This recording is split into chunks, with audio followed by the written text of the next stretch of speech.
Damn it, Mama, I told you I'm trying to do the YouTubes right now.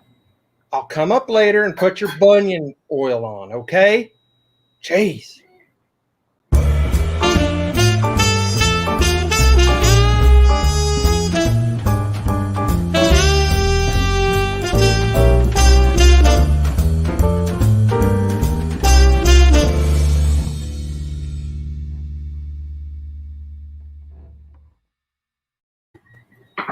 Hey, it's me and Steve. I thought maybe it'd be a good time to just have a once-a-month show for us to sit together, paint, talk about wargaming stuff, you know. And whatnot. Don't forget And whatnot. The whatnot part. We've got McMurray's already on here. Yeah, waiting patiently, and I told him if he asked if he's got his drawers on. McMurray doesn't. Of course he doesn't. Yes, there are degenerates. Very much. They're probably more degenerates. The guy does not have his drawers on.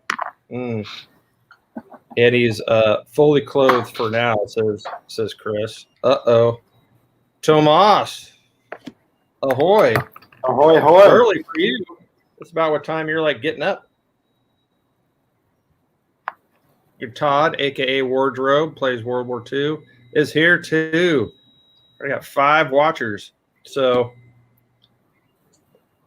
anywho, we don't really have any kind of a schedule or anything set up. So we're going to... Or do we? Dorian's here. Hey, Dorian. Yeah, we got to have the whatnot. There's going to be plenty of whatnot. And Thomas is living the life of a gentleman artist now. Now he got cut loose. Yeah. That so sucks. Tonight I'm going to be painting this bad boy. He is a 15 millimeter version of a 6 millimeter Archer BattleTech guy. I don't know if I got a better view. I got a better view. Let's see. Ooh, that one you can watch me paint. And his fly's open. Yeah, my fly's open. That one's just for Jeffifa. So, yeah, so I'm going to be painting on this dude. And which brings us to the wonders of 3D printing, because this is a 6 millimeter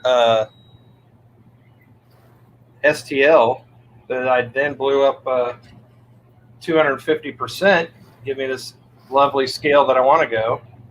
And as another example, I've got these Imperial troops right here. Look at that, same guy, just printing them at different sizes. And I can print as many as I want. And it holds up. The blow up stuff really nice. Is dead on. It's perfect. Yep. So doing BattleTech in God's own scale, 15 millimeter. Remember flies. I am not painting BattleTech. I was trying to find. I have some cheap ass little portable camera that I was going to have, so you guys don't have to constantly look at my pretty mug all the time. Or bald pate. My chrome dome. But I am painting. Guess what? Star Wars miniatures. Star Wars. What are you painting, Steve? Is it something that you can't get in Legion because Legion hasn't made anything new? And so I have a little box, and I'll hold it up if you can see. It is a little tray of primed figures, and I'm looking in it, and there is only one miniature, which is a fucking droid, that is Legion. The rest of them are all STL 3D printed miniatures. Pirates, Mercenaries. I've got 2 last squads that I'm painting of my Rebels. So I found somebody that made a bunch of different Rebels. It was a Skullforge guy, actually. And finally, Rebels. He's doing cookies now. And I just got Yeah, I'm not into the Wookiees. I got to tell you, I'm not into That's what I heard. Mm-hmm. I like them big and hairy. Big and hairy. Mm-hmm. Yeah, it is. That's when we go to when we do those out of state cons. I can't put you and Ken in the same room. So yeah, we were talking before we went live. Before we went live, we were talking about Star Wars miniatures, which I tend to always talk about. But I'm not bashing Legion miniatures because I think the figures look great, but they need to step up because I told Jay that their next release is Yoda, and that game's been out for shit how long? And I mean, Mandalorian's been on TV for it's been 3 years going on. Well, yeah, because Boba Fett will be this Christmas, so that'll be 3 years. Not one single release from that, and it's like, I don't get it. I don't know if it was COVID that did it or it was the switching companies. But I mean, they're kind of beholden to the rules a little bit, you know, to where you want to get like Tusken Raiders in there and yep, they got to find out. They got to balance everything and how does it work against other troops, and you know, you got to have everybody's got to have their little secret power and their pluses and minuses. So no, sorry, but with Fistful of Lead, you don't need no stinking balance. Yeah. So I mean, so it's back to like the 3D printing thing. Anybody that saw the big crossover weekend and saw the tables and stuff like that, I mean, 90% of the stuff there was all 3D printed. I mean, you want to fill a table quick. Right now, I'm printing some skiffs, like Jabba the Hutt, Tatooine style skiffs, and I'm just going to print a bunch of them at 28, 32 millimeter, and we're going to have like the equivalent of a pirate battle above the sands, you know, dueling, broadsiding, that kind of stuff. Maybe even using Mr. Foss's pirate rules. I don't know. Depends on how nice he is. Jay Solo RPG guy says you still on track for August, September release for the fantasy hardback. So today I got page number 22 laid out of the third book. So I am almost done with the dungeon part of it. The mazes part, if you will, and the monster part of it will be the rest of it, and that's literally just going to be all of the monster manual with just page after page of your classic monster. So if you just want to just do a throwdown and let's just play, and I don't want to have to do any statting or coming up with stuff, you can just crack that baby open and throw down. Or also, if you're designing your own dungeons and you want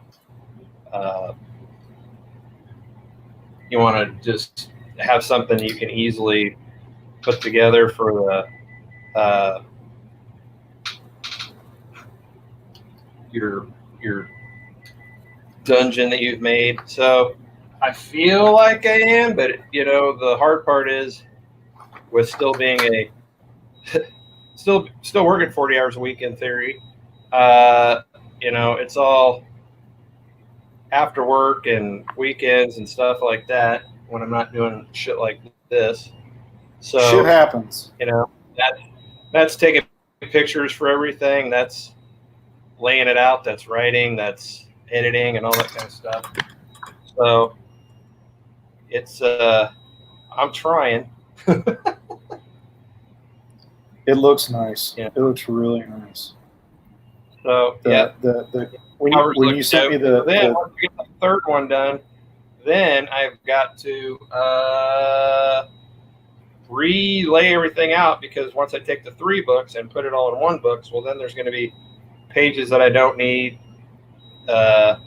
additional pages. So we're doing with the hardback, because you're willing to spend the extra money with the hardback, we'll be doing some exclusive content with that. So there'll be some stuff that you can't get anywhere else in the hardback, not even in the PDF. So. Hey, Dorian says, how much do you estimate would be the total cost to start up a 3G printing operation, 3D printing operation? So we kind of talked about this on one of Matt's on Rocky's War Room, and it comes down honestly to what you're trying to do. So I use an MDF or a PLA printer for most of my terrain, because you can get detail with it, but you can dial it in pretty tight. But you're still going to get a little bit of some striation, some print lines, and so that's really good for terrain, especially if you're doing we did all the Star Wars terrain. It's like Adobe and stuff like that. You can get a really good printer for less than $250, and those. The bitch about them is putting them together, but it's not even that bad of a deal, because you can watch videos on how to do it. You can hear mine go in the background. They go 24/7. And then resin printer for doing miniatures. So these little dudes, Star Wars guys,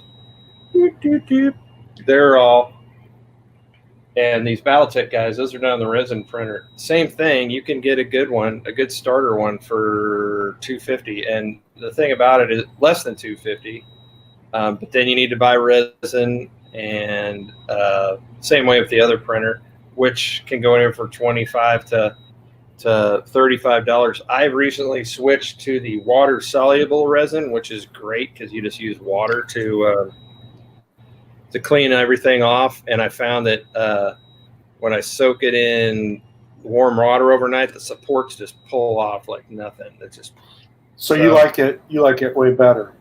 Oh, I like it way better, and I'm getting better results. So the good news is they're a great community. You shouldn't be scared about getting invested in it, because there are literally thousands and thousands of videos about getting started, and there's everything from beginner to experts doing this stuff. So there's whole communities out there that make it pretty easy to do. So, and they're always running sales too. Thomas said, yes, I will do your layout for Breaking Lances as soon as somebody gets done editing it, Thomas. We're hoping if we do either Wiley Wargaming Weekend or our potential March convention, you can come out and run Breaking Lances. Yeah, Jay echoed what, not Jay echoed why, it depends on what you want, MDF or resin. What was the one that you were telling? What was the one that you were telling me about? I haven't lost any detail on my models. So here's a what was the new printer that came out that you said that the scalpers were buying up, and that's a Saturn upcharging. But yeah, that's literally just because it's got a bigger print plate. So this baby figures right here was a 6mm model for Battletech that I blew up to 15mm scale, and it kept everything. The flip side of that are these 25mm dudes that I'm painting up for Battletech. They're actually Star Wars guys, but they make really good like House Davian troops. The detail is insane. We got a friend that's doing 25mm. He's buying 25mm files, and he's shrinking them down to 6mm for Epic, and they look insane. Like he's got this corn demon that has skulls on his belt, and you can get a microscope and see those skulls. It's crazy. Hey, Scott Matthews is here. Yay, Scott's here. Are you talking about Jay Thomas Reese? said run game. Yeah, Jay Reese is doing those, or as they call him, additional Jay here. Or as we call him, paints beautiful figures that won't let anybody touch them. Yeah, that we can never see. He taunts us with them. So his stuff is, so it's crazy what the detail is. And yes, there is. Yes, they will break down on you. Yes, they will. You'll have to do some fine tuning to dial stuff in. But again, there's a great community for it. So like, I have an Elegoo Mars Pro, and I was getting these just screwed up prints. Like I do halfway through, and then I just get this bleh. So went online, showed a picture, said, "What the hell's going on here?" And sure enough, I got 3 answers, and one of them was the correct answer, and it was that my LCD lights were going out. Holy shit, Ken's here too. I better not say anything to him about him. Yes, I'm a House Standard fan too. So, and Sexy Hexy's here too. We got 11 people. Uh-oh. I think. So now I can't slam Ken, and I can't slam anybody that's like a board game person. I think with 11 people, something needs to happen here. Uh-oh. Holy crap. You know what that means, right? Is that the mailman? That's the alarm. It's mail.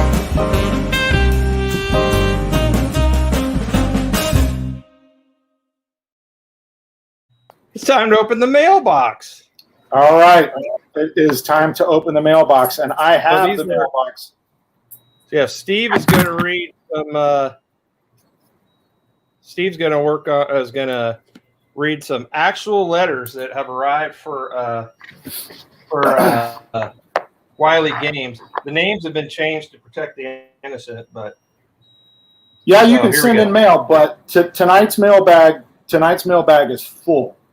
Thank Murray. So, yes, all right, this is actual correspondence to the Baron and to Fistful of Lead. Here's the first letter. Dearest Baron, I might have to do this in a voice. Hold on. Dearest Baron, why does it cost so much to ship things? I want to buy a book, but shipping here is so expensive. Sincerely, Cheap Ass in Chesapeake.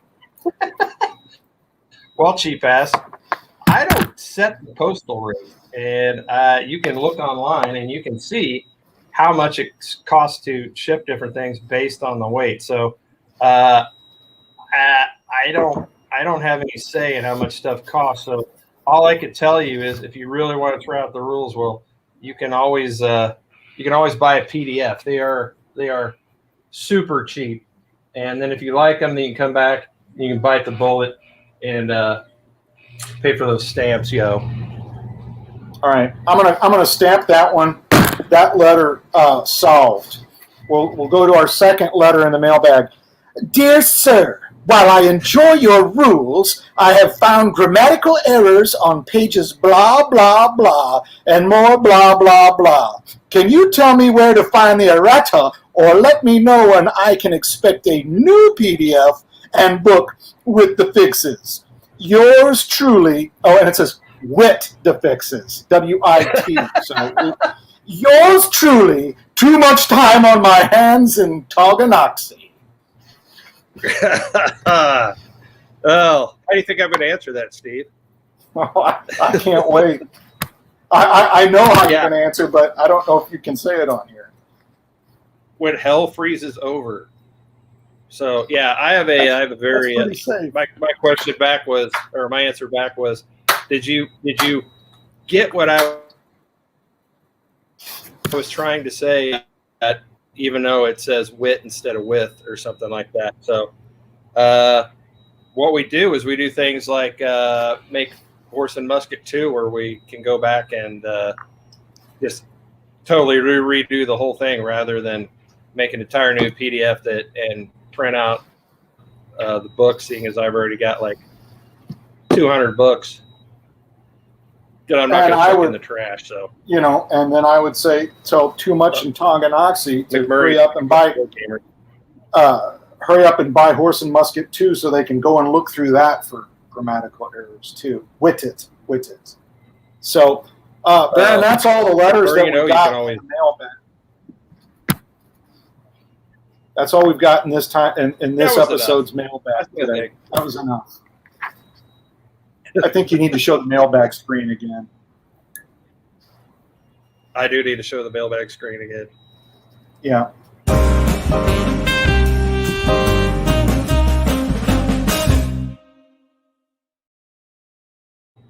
So good. Real letters, folks. Real letters. Real letters. Okay. That's the tip of the iceberg. And if you're joining us and you were one that sent in one of those letters, shame on you. Shame for shame. It's like Game of Thrones. Our editing has got much better since I've got an official editor.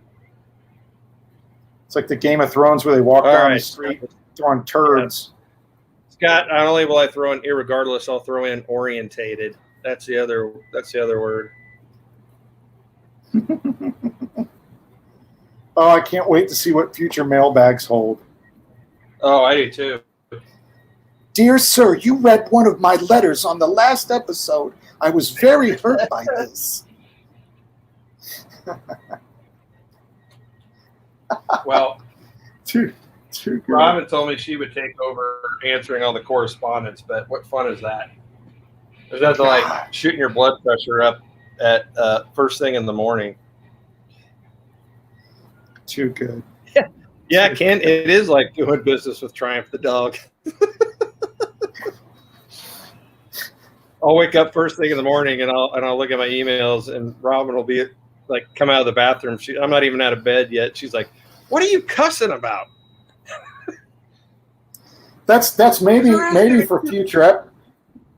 Maybe that Ken's got the an idea there. Maybe for future episodes, we have a puppet baron that reads the mailbag or something. Oh, that would be awesome. I always wanted to add a puppet to the show. Yeah, and he sounded like Triumph. And he'd be the buck naked baron too. Yeah.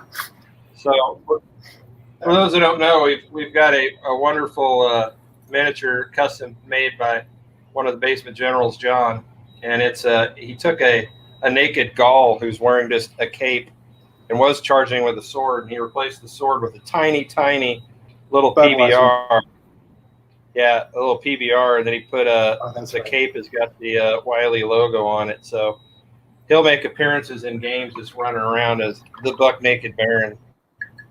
I usually have something like the person to spot him gets like an extra reroll and stuff like that. Yeah, and he's become like the Where's Waldo, or he was like the Where's Waldo of the games, and it became so hard to find him that he got lost, and it was like I didn't know a couple of months. Nobody knew where he was. I don't even. Where was Buck Naked? A Christmas miracle. Yeah, he was in like a weird place. Like I had him mixed in with some of the peasants from my medieval stuff, and I don't know if he gets out at night and he goes for a little walk and visits the other game boxes looking for love. I mean, he is well endowed. I'll give him that. So much more so than I. Tiny lead pecker. Tiny lead pecker. Yep. There's a name. Yep. I just keep a list of names on my phone if I see one or hear one or think of one that I use for future games. Like that last Pulp Fighter one, I had some doozies. That was the unveiling of Enos Queeth, who's going to become a regular now. I think he's going to be in every game. Yeah. We got sponsorships coming up from Enos Queeth. The product tag. We're going to have sponsorships. Tell them you're looking for Enos. Or you're here. No, you're here. I'm here for Enos. Something up here for the Venus. Yep. We got Professor Wiley's Bulletproof Mustache Wax. That's one of our sponsors. For the discerning gentleman. So, solo RPG guy, all you need now is an English Nazi overseas to complain about shipping costs of content and need of errata would be a 2-for-1 deal. It's Enos. Yeah. Well, here's one solution. It's not Enos. It's Enos Queeth. Yes. He wants it to be anus. And that's TH. No, we're not lowbrow. We had a group in the Netherlands who, shipping just one book was going to be crazy. And I said, so we contacted them and we said, how do you feel about, is there anybody else in your club that are playing? If so, why don't you guys, we have a box that no matter what weight it is, whatever we can fit in it, it's at a flat rate. So if you can get the rest of your crew together, put together an order, we'll shove as much stuff as we can, and then you guys can all just split the cost of the shipping. And they were like, "That's great." And yeah, it was like $100 to ship this thing, but with all the VAT taxes and all that crap that they do. But it ended up being cheaper to split that amongst the 8 of them than it was going to be if they bought individual boxes from us. So we will work with you on shipping. We're trying to get the same thing together for there's a large gaming group in Australia it's the same way. So, of course, Hexy's got some. He's got some sock puppets, I bet. Yeah, but they're all stuck together. Extra. He says extra sock puppets. Yeah. Mm.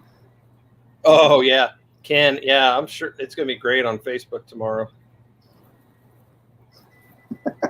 McMurray. Well, you'll work with. As a police officer, I'm sure you do. You'll work with Thomas is working on a puppet. Thomas is working on a puppet for us, Steve. What is that code for? Well, he just I'm working on a puppet. You'll work with people on shipping, except if you're from Chesapeake. Yeah, at Solar RPG guy, I've got a guy in England, James at Oshiro Model Terrain that will ship to Europe too. So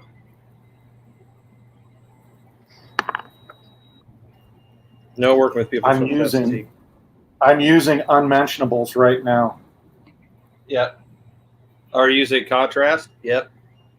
Uh-huh. Hey, contrasts are great as a tool. As a tool. I water it.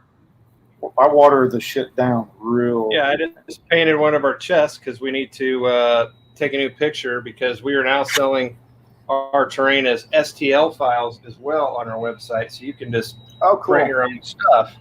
But I blocked in the color on that, hit it with contrast, and then then you go in and put the highlights and you take it to the next level.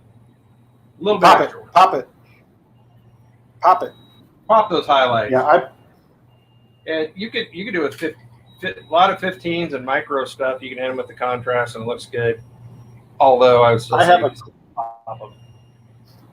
have a cart of paints that I've gotten from Joann's or Michael's or Hobby Lobby, and I've got it's 2 levels sitting here, and then I have a little tray of Citadel paints, and I think that little tray of Citadel paints I paid more for that little tray than the. Jay coming in with, I love that shit. Yeah, we know you do, Chris. Pop those highlights. Pop it. Oh God, the floor wax time. Yeah, see, I love it when I go to a table and they got all these figures and they're all just a shade of brown. From what? Because they just hit it with Agrass Earthshade and just leave it. And that's all well and fine, but go in and hit those highlights. It'll be next level. And it doesn't take that much extra effort. You could turn an okay paint job into a fantastic paint job without a lot of extra work. like I have Dry brush is your friend. I have Earthshade, but I don't use it as I'll still use just Nuln Oil for everything, and then I'll go in and I'll water the shit down and use that, and then go pop highlights, and then for like the Star Wars stuff, the last thing I do is I dry brush the whole, really dry brush everything with like a sand color, so it gets a kind of almost like an airbrushy effect to it.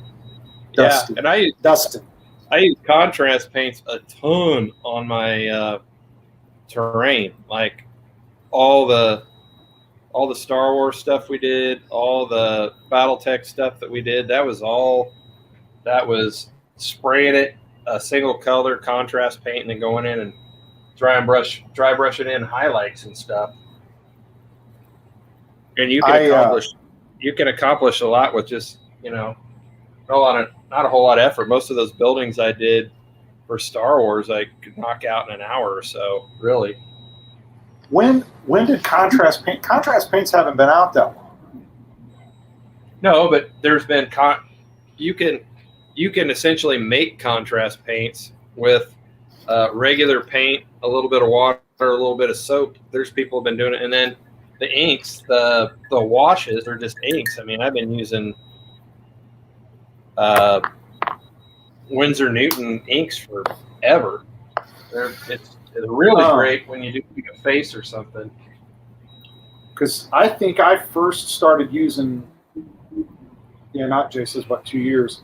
I think I started using Citadel paints like right when COVID first started. I'd never used it before. Well, and it's nothing like accidentally spilling them, and they're like $7. Try to see if I got a shot of the table, because I've got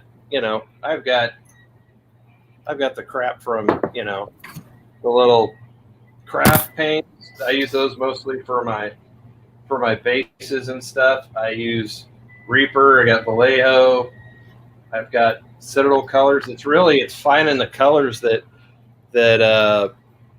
work best. Like there's certain ones that the yellow is garbage, but then you'll find another one where the yellow is great and it goes on nice and thick. Or it's just finding the colors that work for whatever you're trying to do. So these guys, I'm going to block out the colors on this guy. I'm going to hit him with Nuln Oil and Agras Earthshade. And then I'm going to just go back and dry brush him and then go in with some silver to show where he's been knocked around a little bit of contrast paint for the rust, stuff like that. So to me, it's all just a tool and what you're trying to get on the end of it. And you can use whatever you want. There's no right or wrong paints. The one thing that worries my body of it, and it's pissing me off, and I'm going to get something else. This tester spray for, they must have changed it up or something, because it's shit now. I told you they changed their formula. Now it's got a little bit of shine to it. So if you want flat, you got to get the Winsor Newton stuff. It's about the only one. It's like a true flat final coat, clear coat anymore. Will it flatten out? Will it flatten out crystal clear? Oh yeah, because I'm the same as you. I hit it with crystal clear first to protect it, because if you just spray something flat, after a couple of uses, your fingers are going to start to wear the flat off. So I hit it with crystal clear, and then it'll be shiny as hell and just look stupid. And then you go back with that nice flat like the Winsor Newton, and it'll flatten that sucker out like nobody's business. Well, and I had said this when you had the Rockies crossovers. Like I was finishing up Star Wars figures to bring over, and I had my last band. Oh my God, I was so pissed. It was my last set of mercenaries that I had to paint, and I've always painted and sprayed in all types of temperature year round. Never had an issue. Crystal cleared them, let them dry, let them cure. Went out to spray this tester shit on, which I've used 1,000 times, and I sprayed them. Went back inside for a second, came back out, and they were completely white, all clouded, completely white. Then you're like the horror. Yeah. Yeah, that's like nightmare scenario. So I freaked out. I ran up and down the street screaming. So I looked online, and people were saying, "Hey, try rubbing olive oil on it, or if you've got spray olive oil on it, and it'll get rid of the cloudiness." And I didn't have any spray, so I had a little. They said you could dunk them in olive oil. So I was like, well, what do I got to lose? Because they look like shit now. I can't. They're going to go in the trash. Just repainting them. Yeah, and they're 3D grown, so it's like, just you end up throwing them out if it doesn't work. So I got a little bowl and I put some olive oil in there. Put them in olive oil, dipped them around. None of that. The cloud was all gone. It kept the crystal clear, but it got rid of the dull. It kept a little bit of the dull coat, but it got rid of all of the cloudiness on there. And then I just kind of rinsed them off. I rinsed them off with cool water, and then I had we've got some like spray liquid sink soap, and I sprayed them on there to get that to make them to where they're not slick and oily. And you would never. They turn out great. You would never know that science. That they were a disaster. And I think when we were at your house, Ken and I were talking. I think Ken mentioned it. It's like, I wonder how many people this has happened to, and how many figures have been thrown out over the years. Yeah, just repainted. But because I've repainted dudes that happened to. Pissed me off. So the secret is olive oil. The life hack, gamer's hack. Life hack. I couldn't believe it. I'm like ready to make an infomercial about it. Well, that was kind of an infomercial. McMurray, they did taste great. I keep them in my mouth. Yeah, and he said tool. We're going to have to get Kid on here next time. But he has to get it. Olive oil is his jam. But you have to have a cocktail if you're going to be on here, though. We're going to be like old school Johnny Carson. Everybody's drinking. Got to be like, you can be like Dean Martin. Showed up liquored up. I thought though that the story was Dean Martin. He not actually did real drink. Yeah, that it was just pretended. It was just all show. That's what I thought. Is it real Bravo or Rio Lobo that he's in it and he plays a drunk? Is it real Bravo? I don't remember. One of them's got James Conn. It's him and Ricky. No, it has. Isn't it Ricky Nelson? Yeah, there you go, Ricky Nelson. They gave him the shotgun with the. No, that one's James Conn. I can't remember. They're the same movie. Oh yeah. It was. I know the difference. Want to say, help me out, you guys. I think it was Real Bravo. I think. Steve wants to know what's next on your project table. It's going to be Star Wars. McMurray wanted to know what's next on your project table. Oh, okay. So I've got for Star Wars. This is it, and then I'm stopping. I've got one. Ken said it was Real Bravo. Said what? Ken said it was Real Bravo. Well, before I answer you, here Thomas says the difference between gloss and flat is the latter has wax in it. If you get ghosting, you can respray with gloss to get rid of it as well. Very cool. I'll have to remember that.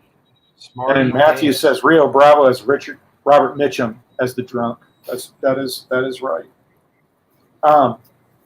So what I'm painting after Star Wars, I have a few more Masters of the Universe characters that I've got that I want to paint, but then I need to switch gears to something that Jay and I have been concocting called Terror Island, and it's a campaign game. Tell them about it, Steve. A campaign game for Fistful of Lead, and when we have done campaigns as our group in the past, not everybody can show up every time we play. So it's like, okay, so if we do a campaign, you'll have a team, and keep me honest here, Jay, you'll have a team, I'll have a team, so-and-so will have a team, and if they're not there that week, you balance it out to when they do show, their team is for sure going to play. I can't explain it very good. You can do it, but then the other characters would play as foes. Yeah.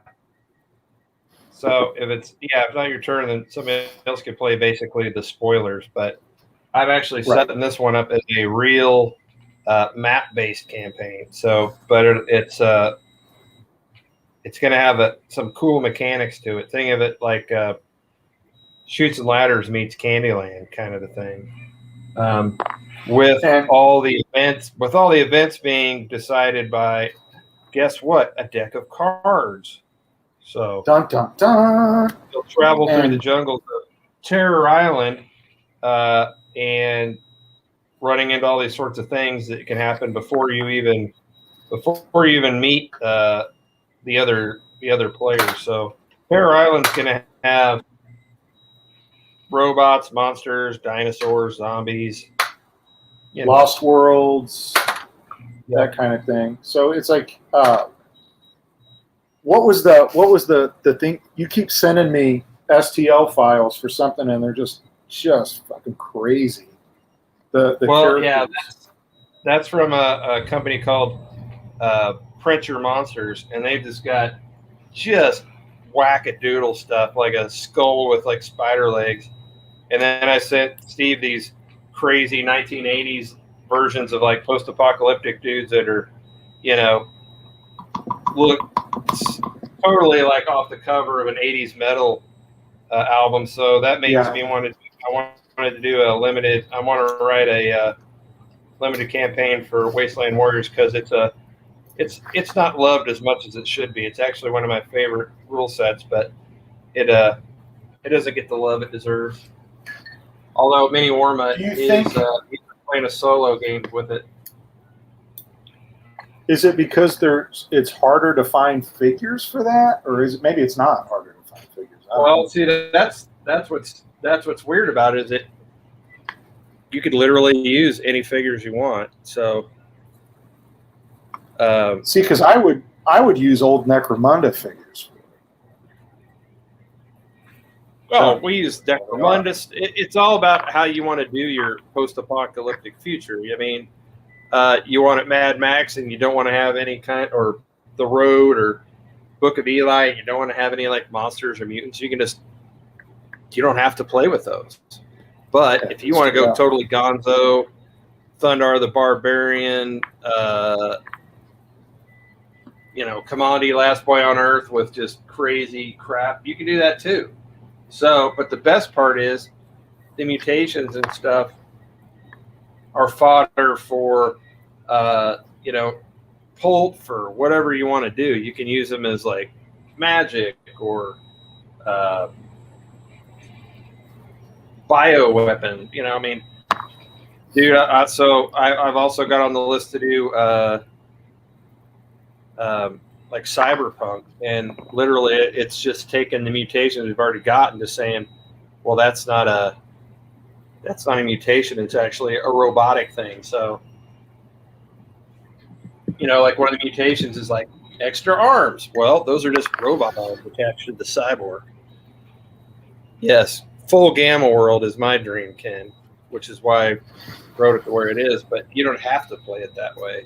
And there's so many, especially with being able to use whatever you want. You get some space orcs, and they're so easy to find now. You don't even paint them green.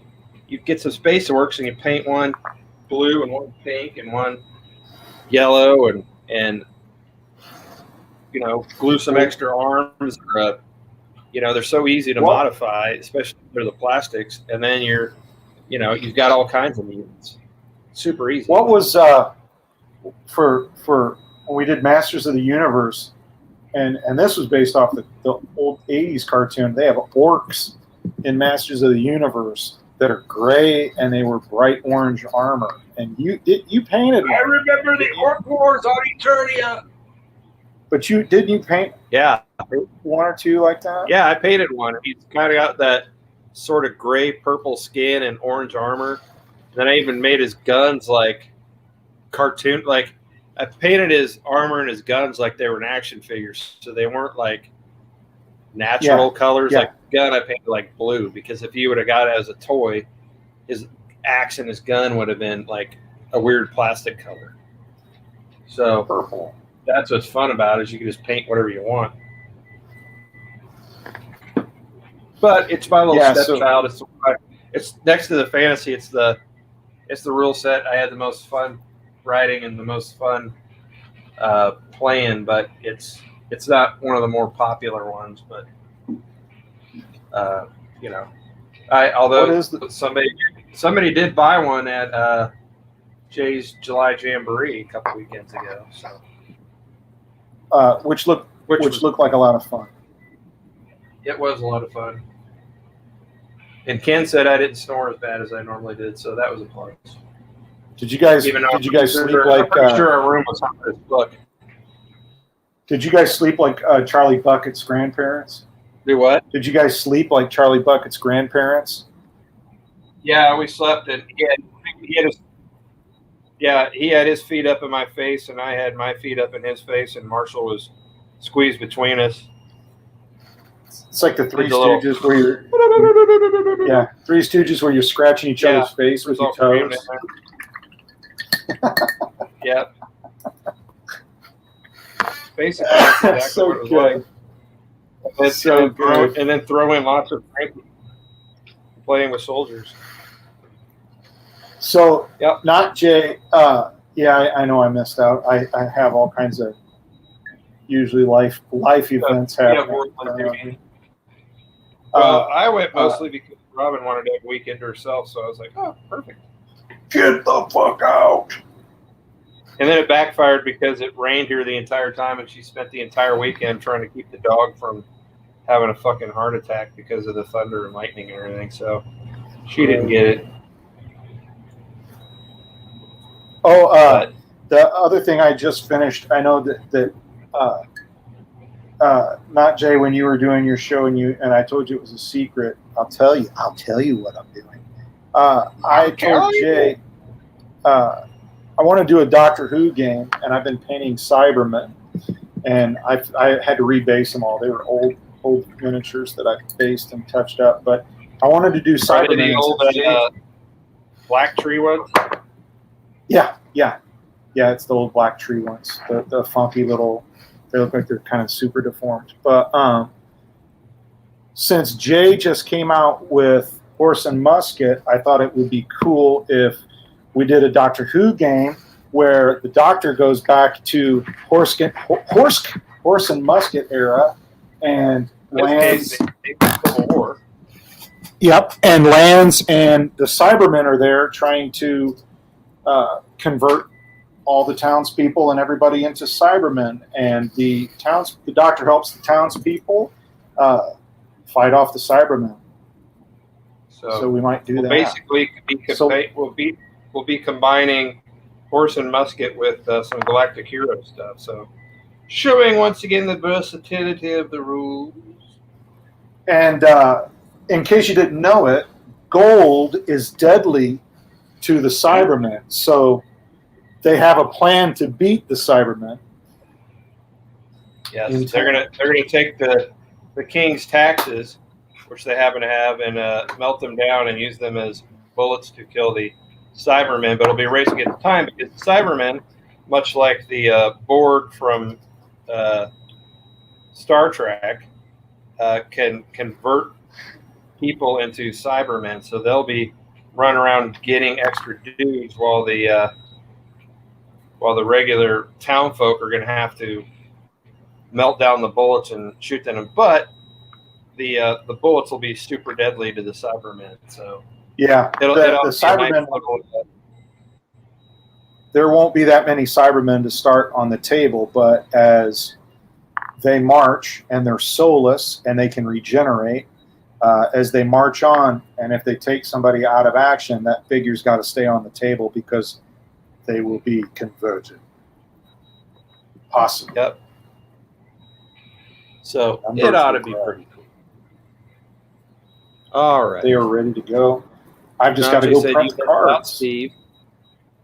What's that? Next year you have Najee said next year you have to be there. Solo RPG. Yeah, I need to get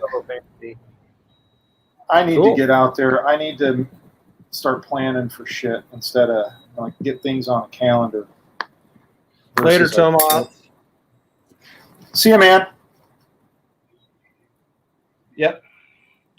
So now I hate to say this. Unfortunately, but as much as I enjoyed the mailbag, the sad part is you get this shit all the time. Yep. Oh well. That's what I signed up for. Or did I? Or did I? Yep. Mm-hmm. I'm slopping this crap on because you know what? I can fix it in post-production. Yeah, I keep like I'll get to a point on painting my stuff, like the Star Wars stuff. I'm just gonna paint this and I'm done. And then somebody will release something, and by that somebody it's the Skullforge guy, and I just saw that he's getting ready to do a Patreon. He was, if you're friends with him on Facebook, or not friends with him, but that friended Skullforge Studios. He said he's going to be doing not just Star Wars stuff. He's going to start doing superhero stuff, which he's already started. He just did an alligator Loki, and he did Thor as a frog, which is from the about I think it was 4 issues of the Walt Simonson Thor that Thor spent time as a frog. Frog? As a frog. Yeah, but didn't they call him Throg? I don't know. I thought his name was Throg. I could be. I've got the entire Walt Simonson run of Thor. At some point I need to go back and just read them all again because they're friggin' great. The Veteran Wargamer says greetings. Veteran Wargamer. All I give a shit is Beta Ray Bill. I want Beta Ray Bill showing up in this next movie. Oh, you know he is, baby. I mean, you saw him on the side of the arena in little statue or something, wasn't he? His face was on the outside with the list of the statue, the faces of the champions on the outside of the big building that Walt Simonson created him, right? Yep, that was during his run. So. And what was his shtick? Did he film? I can't remember. Was he a fill? Well, it was one of those Thor screwed up again. So Odin was like, "I'm going to find another hero," and Beta Ray Bill was able to pick up Mjolnir and transformed into this. He was just like an alien. I'm going to get this ugly horse-looking alien. Well, no, that's not what he looked like. I'm going to get this ugly horse-looking alien to come in and make you look like an ass. No, he looks like just a bald orange dude with no nose. He just looks like a humanoid dude. But for whatever reason, when he turns into Beta Ray Bill, he gets that weird like goat skull head. Oh, that's right. Yeah. I remember. And later on, they give they give him his own hammer, which is like flat on one side and has an axe blade on the other, which I believe is Stormbreaker, which is the one that Thor has now in the MCU. I did see something online that they had somebody had some sort of concept art of Thor in a new costume, and it's that costume he wore. Was it the early '90s or late '80s, where it was like the motorcycle jacket that was sleeveless? Remember that? Yeah, it's dumb. Yes, Ken confirmed that. Yes, Ray Bills was Stormbreaker. It's just a quick. Which is another reason why. Yes, I believe that he's going to be in the MCU next. So we're at an hour almost. Is there any other topics anybody wants us to cover? We've got some stuff for next week to kind of. We did a little bit of talk about the wonders of 3D printing, and although we didn't really talk about how much I think it's going to change the industry. The funny thing is, like, none of the big, I shouldn't say big, because I think the wargame magazines are kind of also dying off. None of them have really sort of tackled the subject, other than there was an article in Wargames Illustrated. It was about a guy who had basically started a print farm and was printing for other people. Wasn't really talking about your average, wargamer. In our little group, I should say little, there's about a dozen of us. We've got 3 people now, but half of them, and like me, I think they're pretty much running 24/7, just cranking out the stuff. Ken's using his to build his dream 15 millimeter fantasy armies, and filling in all those gaps that the lead. Oh crap! Oh cat. That the cat cam. That the lead manufacturers, aren't doing. So my question has. Hey, see you, McMurray. Charles, I hope your glasses work. Charles had to go pick up my new. Ray Day says, "Is this talk scheduled or when you want to?" Well, we were talking about doing it once a month on Tuesdays, because Tuesdays work for us, and they don't interfere with Not Jay's show. I'm not going to take on his viewership, so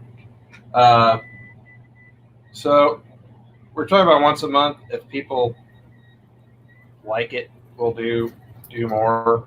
I don't, but Tuesdays are good because Thursdays for us is wargaming night, and we're either wargaming or playing D&D.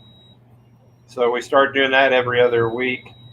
So this weekend or this Thursday, come up here in 2 days, will be another D&D night. Steve's going to miss out, so we're going to puppet his character, which will be fun. And a great day says I fully support going in and out once a month on Tuesdays a month. You were too, but I'd do more. It's just life gets crazy, and you're trying to get rules out. Yeah. Yeah. So, yeah, but I also need a break too, every once in a while. I mean, that's what's been nice about role playing, especially during COVID when we couldn't get together, really play in real life or all together, was gave me a break from work and then this work. So yeah, it's everybody wants the fantasy rules out as quick as I can get them, but at the same time they also want other stuff too. So but it is happening. The second book is at the printer. Third book is being laid out, but I'm actually kind of writing and laying out at the same time. So I've got a spreadsheet with bunch of monsters on it and how I think I'm going to stat them out. But the other part of it is we actually tried to play test a lot of this stuff before we put it out there. So, I like to have the scenarios sort of play tested at least once before I'm putting them down. My son helps me when he can, or the group does when we can play together. So we play tested the dungeon crawl rules live, and that was its own thing. So, and how long have we been? Ken's running our D&D campaign, and it's just fantastic. And we are the Lightning Lords.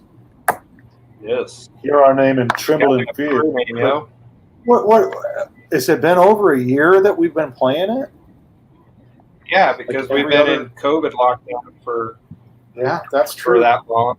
We started right after.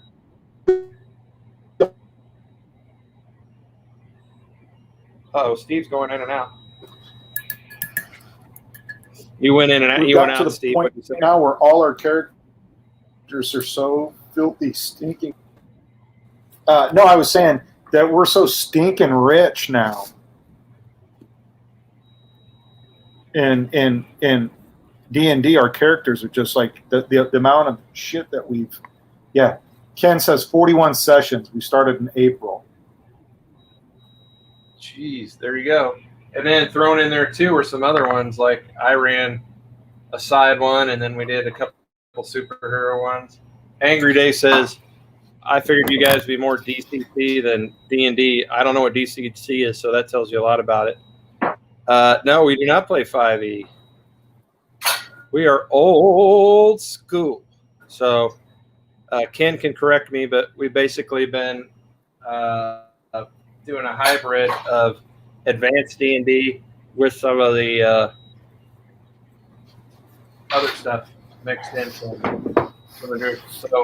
we play what's called Labyrinth Lord, which is a retro clone of the old one. So we're part of it's just that's what we grew up with, and part of it is we have our own sort of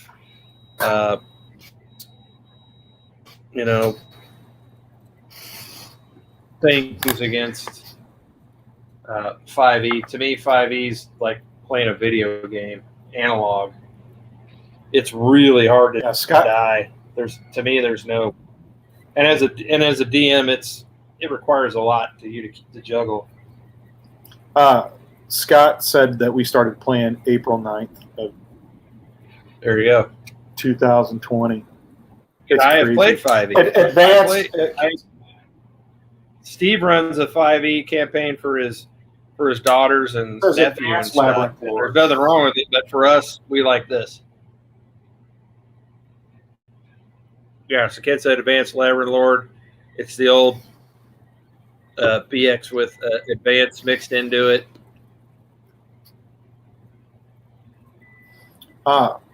Roger says, how do you think the new dungeon crawl rules will work with old rule sets like Galactic Heroes? Old rule sets, it'll be seamless. I mean, Galactic Heroes is what gave us core, and core is basically what core Fistful of Lead is basically what all the games are now. I mean, Horse and Musket is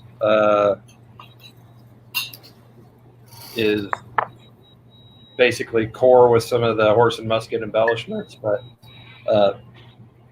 you should be able to take Galactic Heroes directly into it. So there's not that much difference. You could easily. And the funny thing is, take the dungeon crawl and just make it let's say, some sort of Hulk that's floating in space.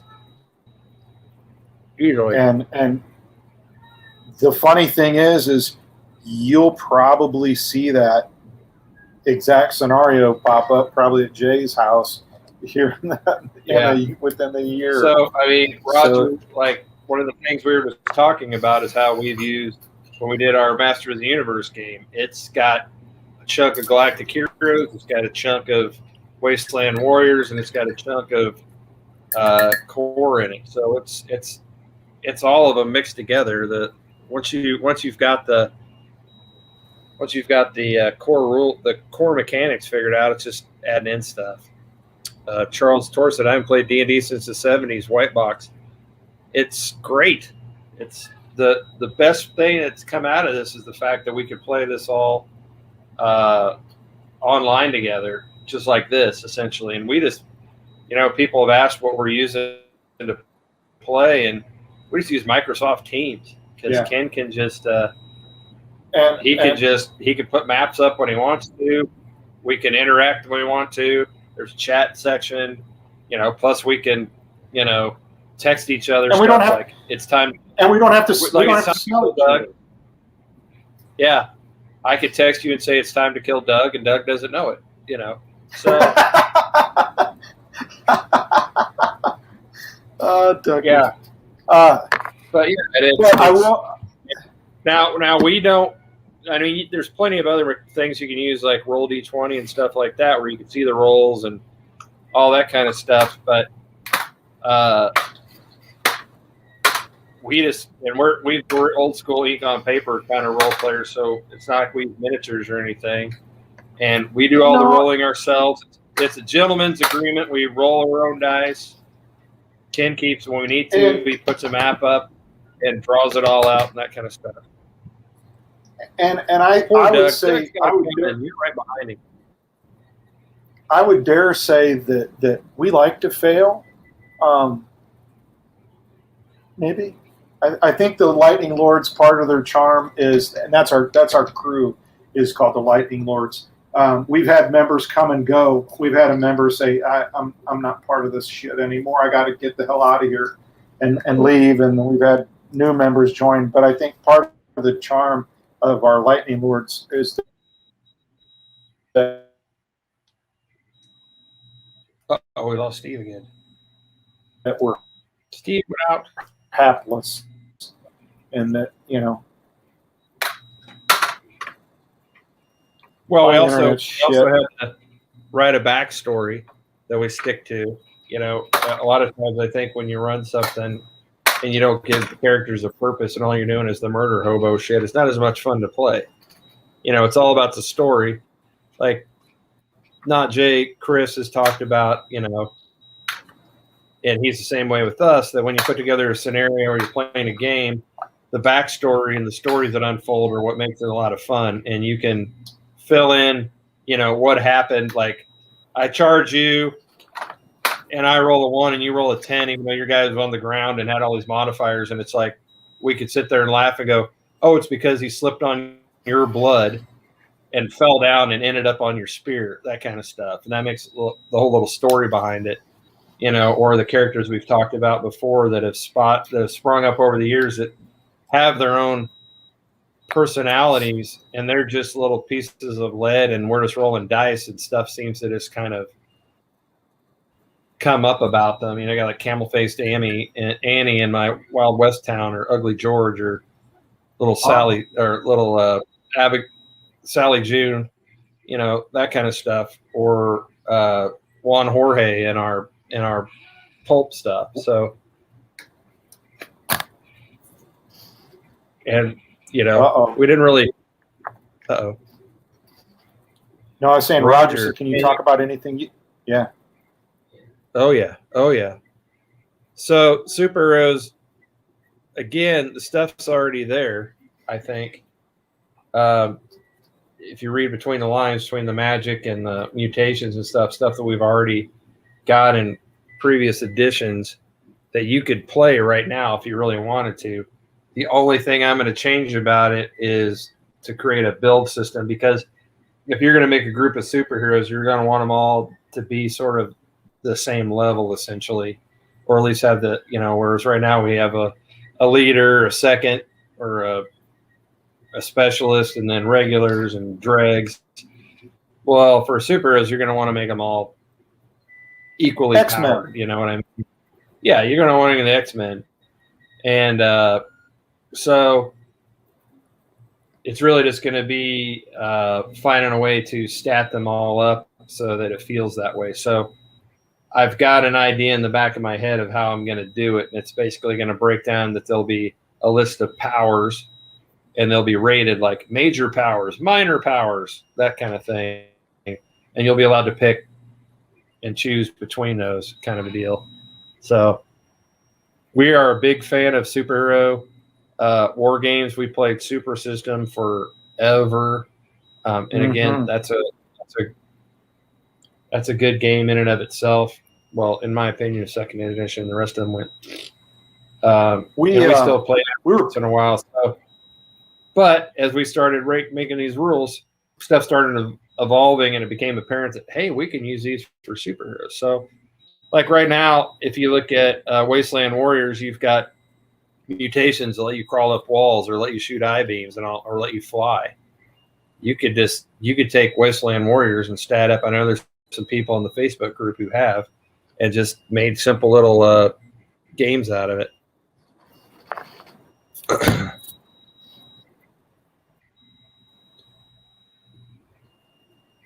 Yes, Ken, there is a charm in us guys. There was a bunch of us that were buying hero clicks and repainting them and making our own superheroes. Yeah. Used to horrify the guys at the hobby shop. He's like, "Oh, are you playing hero clicks?" Nope. I'm going to take this guy and chop his head off and get some wings from this guy, and I'm going to call him this. And there's like, "Oh, that's a $15 guy that does this, this, and this." I don't care. Don't give a shit. The version follow the leader second regular's grunt setup. It does. So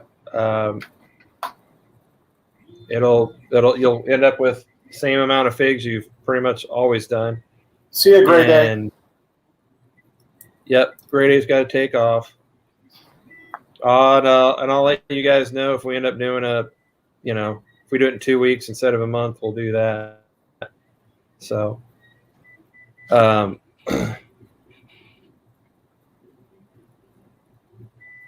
that is, we wanted the fantasy rules to be,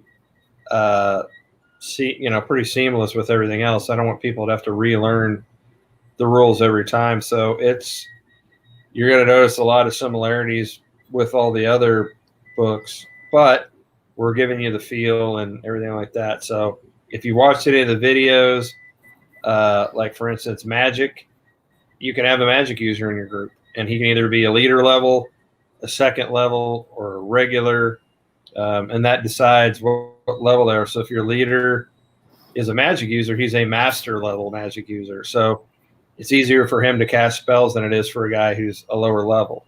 You can make a whole unit of Magic users if you want to. They're going to suck in close combat, but we're leaving that up for you to do. And the way the spells work is just, it's like shooting a gun. After they fire it, they got to reload or recharge, let the winds of magic reinvigorate them. So, it's going to be pretty much, it's going to be stuff that's, you're going to go, oh, well, yeah, that makes sense. Well, it's like in Masters of the Universe, we had Skeletor was a master magic user. You had Evil Lyn was what did you have her labeled as? Journeyman magic user. Yeah, Journeyman. And then Orko, who's was an apprentice. Kind of sucky. He was an apprentice. Yeah. Yep. So. Yeah.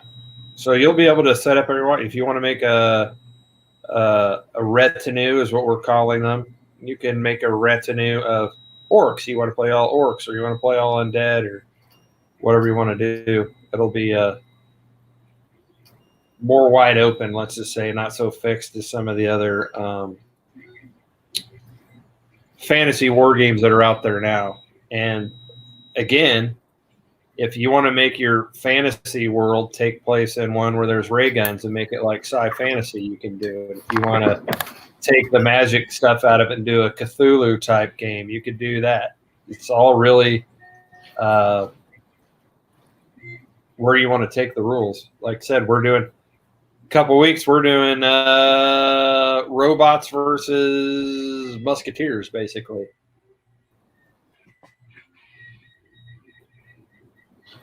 So all open, whatever you want to do. And then we'll then I'm gonna take a month or so off. My wife is making me and then we're going to do. Then we'll start up some new stuff too. So, and with supplements along the way, and totally new games on top of that. I mean, we've got limitless possibilities. I'm leaning towards doing a Victorian sci-fi mega book that's going to be basically 3 parts. One that'll handle the small unit stuff, one that'll handle the big stuff, and one that'll handle the flying spaceships that I'm going to have, or flying battleships that I'm going to have in our Victorian sci-fi world. So I'll be right back. I'm going to take. I got to take a hot break for a second. I'll be right back. Pick it up. Not a dump. All right. Well, we'll do this real quick. You're taking a dump.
Well, I'm back. Steve's not.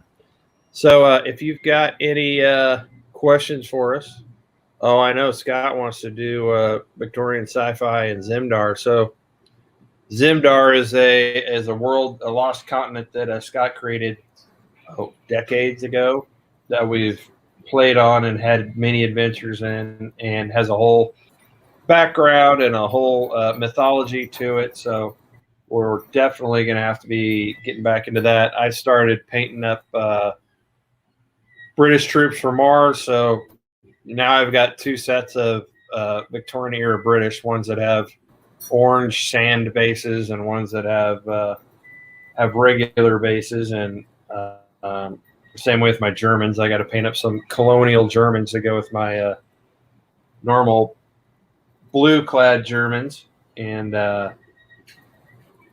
then everybody goes with it. Of course, we're going to throw in some Venusians. And I started going on Hero Forge, which, if you don't know what it is, Hero Forge is a great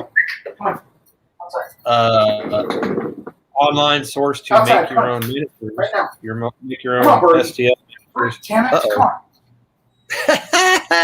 I muted Steve. So you can create your own characters on Hero Forge, and you can either have them print them and send them to you, or you can just save them as an STL file and save them as an STL file and print them yourself. So I was always a fan of the Space 1889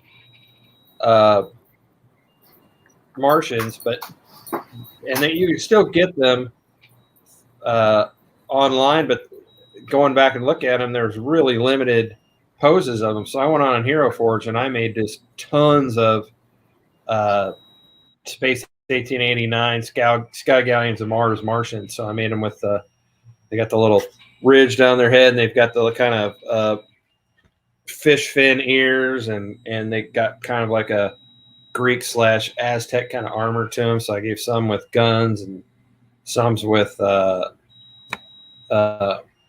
choppers and halberds and stuff like that. And again, like we printed out like we said with the printed stuff, and I can just print hordes of them. So I won't be selling them, but I'll have them for me, which is great.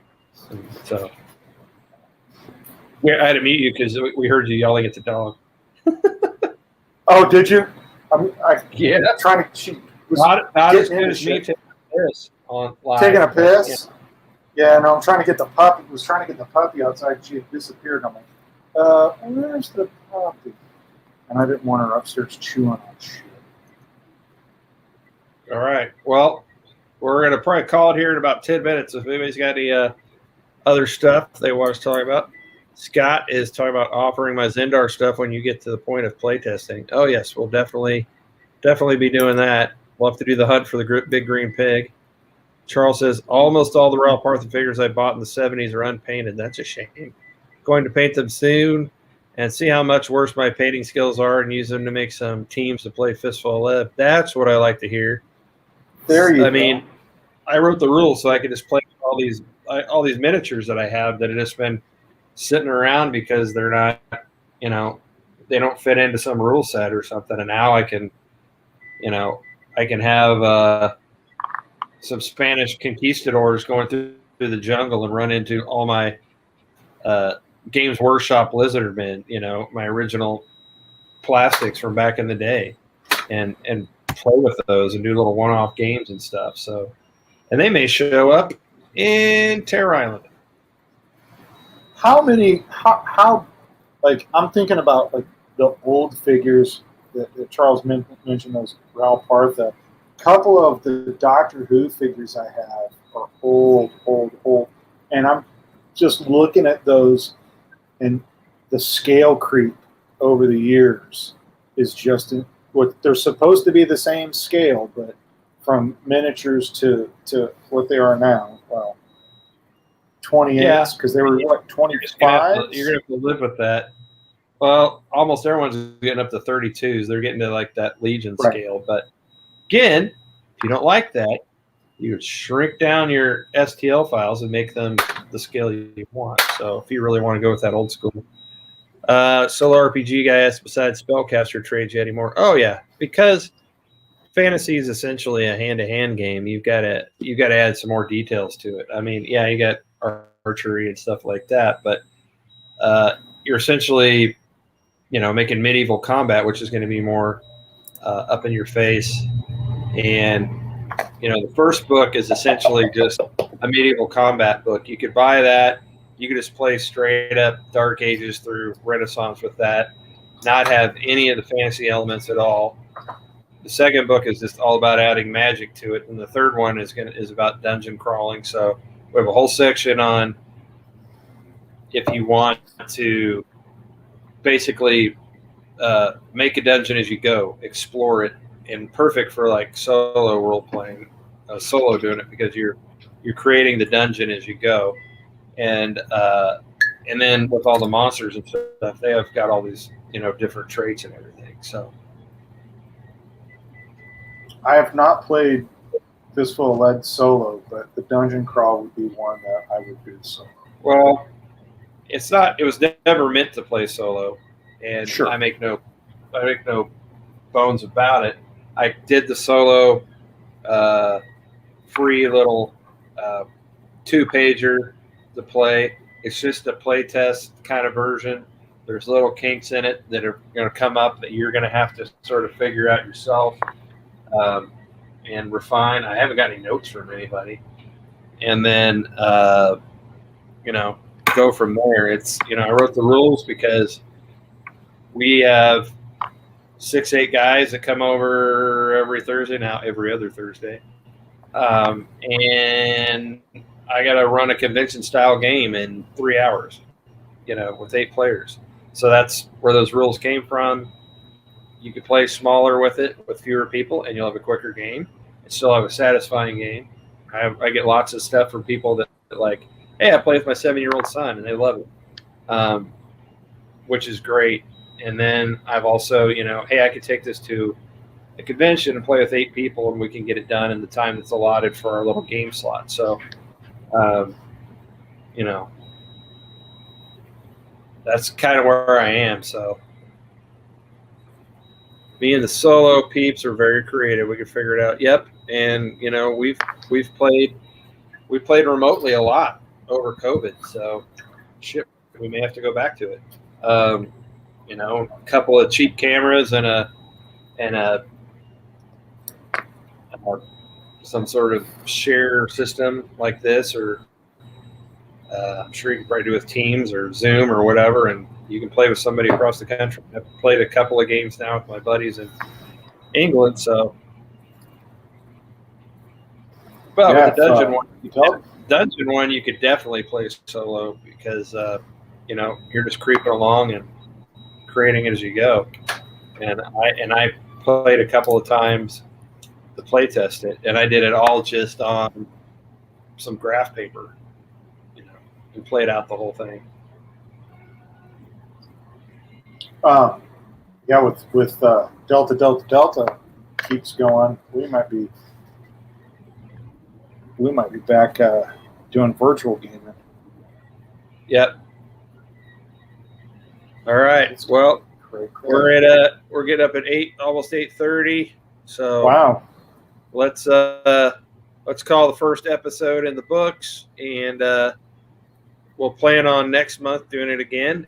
If not, we'll if people want, we'll do another one sooner. So maybe in a couple weeks or something. Till then, me and Steve are just sitting here BSing. Thanks for stopping by.